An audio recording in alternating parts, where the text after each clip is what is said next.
जंगल में अभी बारिश का मौसम चल रहा था। अनाज जमा करने के लिए सभी पंछी सुबह सुबह अपने घोंसले से निकल पड़ते हैं।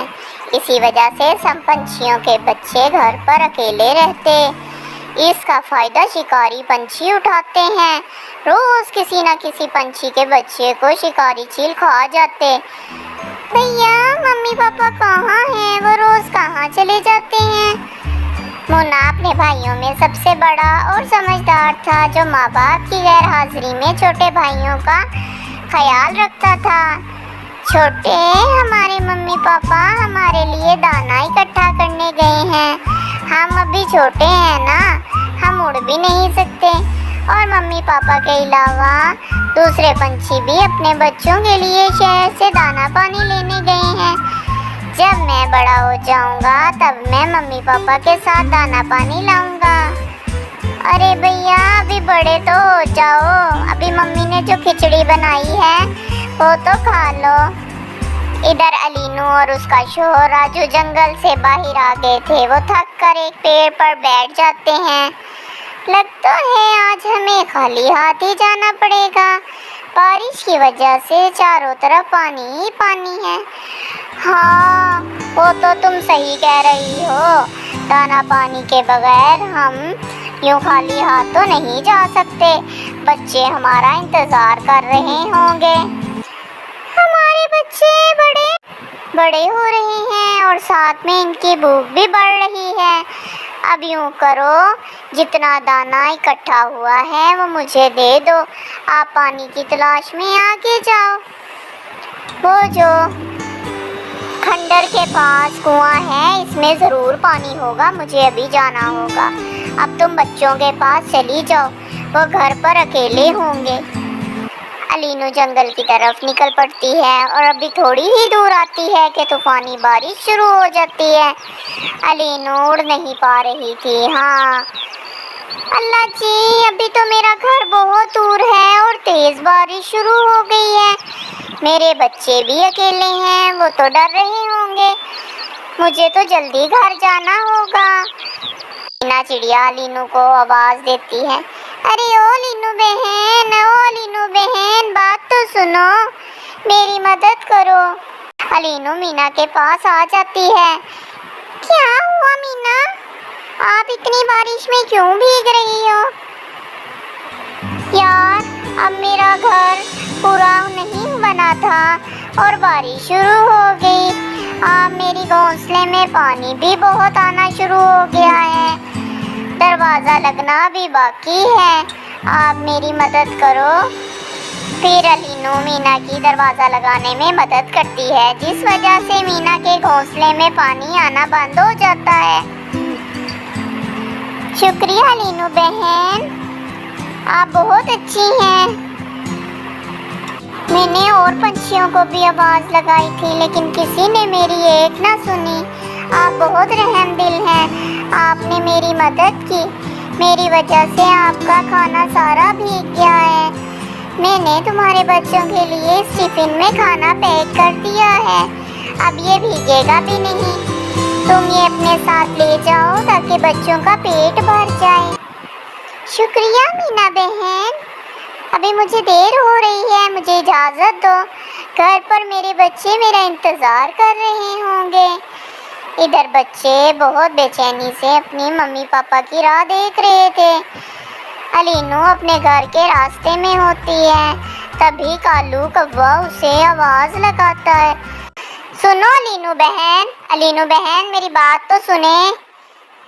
अलीनू कालू के घोंसले के पास आ जाती है। अरे लीनू, मेरी मदद करो। नहीं कालू भैया, मुझे पहले ही बहुत देर हो चुकी है।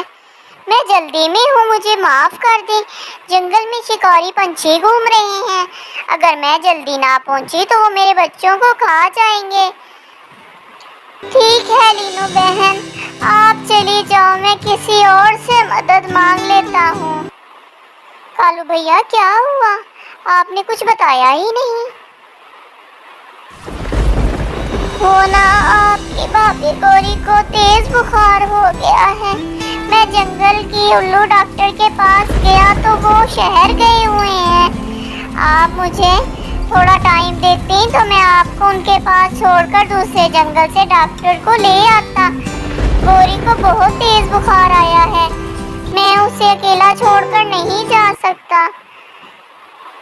मुझे माफ कर दे कालू भैया, मैं जल्दी में थी और आपकी बात ना सुन पाई। मैं यहाँ रुकती हूँ, आप जाएं, जल्दी से डॉक्टर को बुला लाएं। फिर कालू डॉक्टर चिड़िया को ले आता है। वो गौरी का चेकअप करती है और कहती है गौरी को बहुत ज़्यादा बुखार आया है, मैं ये कुछ दवाई और इंजेक्शन दे रही हूँ, वो जल्द ही ठीक हो जाएगी। अब मैं चलती हूँ कालू। अलीनू, तुम्हारा बहुत बहुत शुक्रिया, तुमने मेरी बहुत मदद की। इस मुसीबत के वक्त में कौन किसी के काम आता है। कोई बात नहीं कालू भैया, अब मैं चलती हूँ। अलीनू वहाँ से निकल पड़ती है। वो थोड़ा और आगे आती है तो नटखट पप्पू कौवा उसको आवाज लगाता है, अरे अलीनू जरा बात तो सुन मेरी। जी भैया, मैं जल्दी में हूँ, जल्दी बताएं।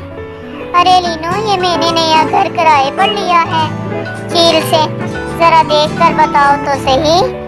नहीं भैया, मुझे देर हो रही है। आपको भला किराए पर चील से लेने की क्या जरूरत थी, आप किराया कहाँ से दोगे। मैं फिर आऊंगी आपकी तरह पप्पू भैया।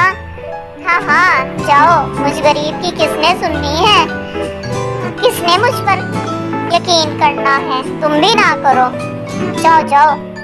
फिर अलीनू चिड़िया पप्पू के घर में चली जाती है। पप्पू दरवाजा बंद कर देता है। अलीनू, ये क्या मजाक है पप्पू भैया, मुझे देर हो रही है, जल्दी दरवाजा खोलें, मुझे घर जाना है।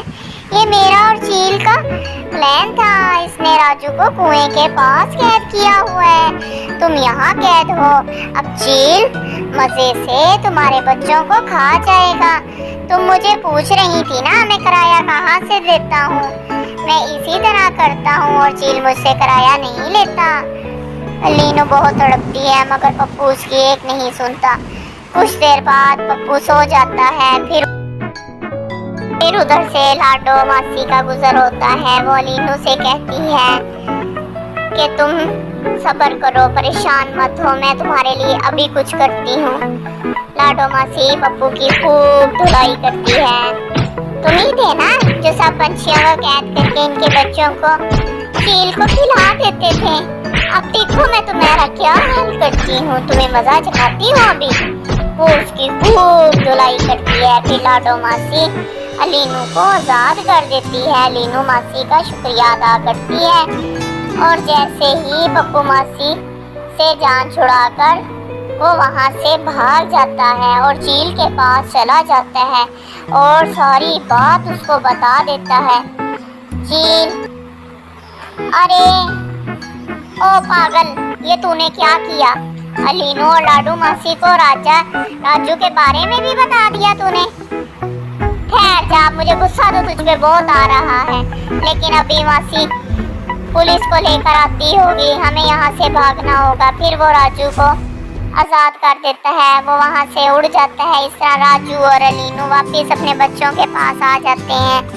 राजू, अलीनू और उनके बच्चे रात का खाना खाकर सो जाते हैं। तो दोस्तों, कैसी लगी आपको हमारी काविश?